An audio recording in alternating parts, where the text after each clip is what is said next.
Jedi Survivor is a huge game with so much stuff to do in the open world, so much so that you may miss out on a few pretty huge Easter eggs whilst you're on your travels. So in this video I'll be going over 5 of them and how you can get to each stage. So naturally this video does have spoilers in it, so you have been warned, and I'll save the biggest and best until last, so do make sure you watch until the end of the video and subscribe to the channel for more.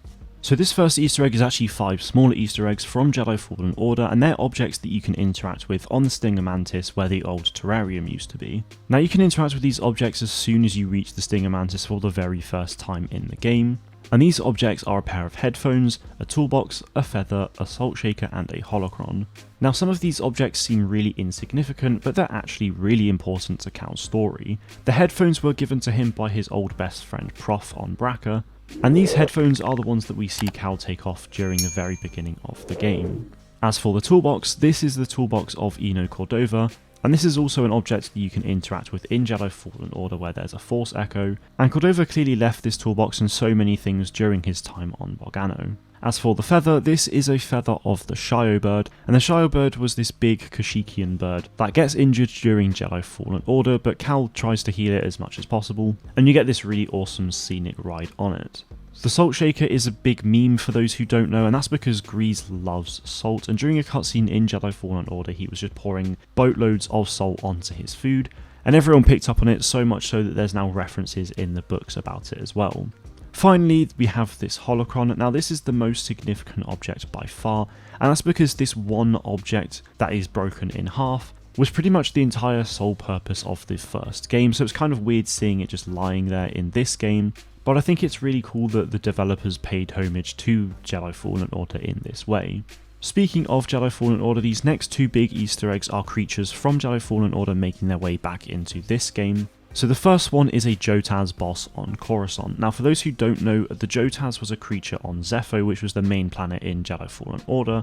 And to do this Jotaz boss fight you have to make your way through the meat factory, and after that there will be a locked door that you can unlock using BD1's electrical charge. And as soon as you open this door, a legendary creature boss fight will begin with this frenzied Jotaz. Now it's a different colour to Fallen Order, but it's still a Jotaz nonetheless, so I think it was really cool to see it make a return in this game. As for the other creature, this actually has pretty much an entire side storyline to it, but if you head to the massive Bedlam Raider base just outside of Rambler's Ranch, you will then be able to fight the spawn of Ogdo, which is a variation of the Ogdo and the Ogdo Bogdo.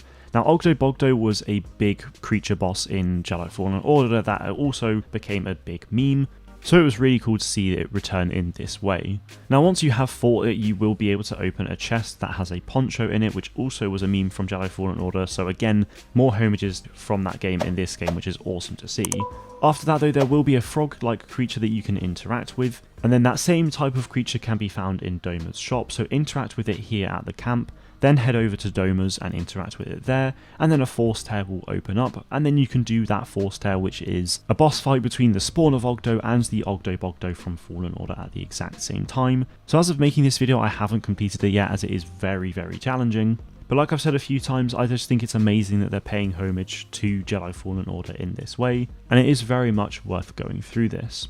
Now this next one isn't so much of an Easter egg, but I think it's still worth mentioning. But on Jeddah, prior to Eno Cordova's death, if you speak to him, he'll give you some rumours about these ruins on Jeddah. But if you are past that point in the story, then you can speak to Sister Task and she'll no doubt give you those ones as well. Cordova gave me 2 of them and the Sister Task gave me the other. And that's because there are 3 ruins in total that once you go to, complete the whole puzzle system that they have going on there. And they all point to this one location, so head over to that location and then go down the elevator, and at that point you will be able to open a chest that unlocks Eno Cordova's lightsaber parts, as well as the ability to see all collectibles on the map. So it is a little bit of an Easter egg, especially more with Eno Cordova's lightsaber, but I think it's more just a useful piece of advice, so I think it's definitely worth doing if you haven't done it already.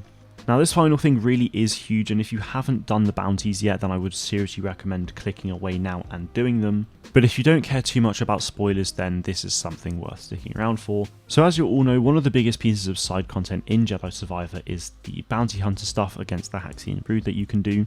But once you complete all 16 of them, you will then have to go back to the same location that you first met Cage, where she then tries to claim the bounty on Cal's head from Sork Tormo, who is the leader of the Haxian brood. and so you end up fighting and defeating Cage. And whilst you don't kill her, it does go into a cutscene when none other than Boba Fett himself enters the picture. Boba reveals that he is going to claim the bounty on Cage, and it's just an awesome interaction. You can speak to him a couple times after the cutscene, and it's just having such a huge and iconic character in Star Wars appear in this game and in this way that's not in the main story completely blew my mind, and I just loved it so much. So guys, they are the 5 biggest Easter eggs that I've encountered so far in Jedi Survivor. There's no doubt plenty more, and I will probably do more videos like this in the future. And of course there's hundreds of smaller little Easter eggs as well. But hopefully you did enjoy this video, and if you did, then make sure you are subscribed to the channel for more. That is it from me today though. Thank you all very much for watching, and may the Force be with you always.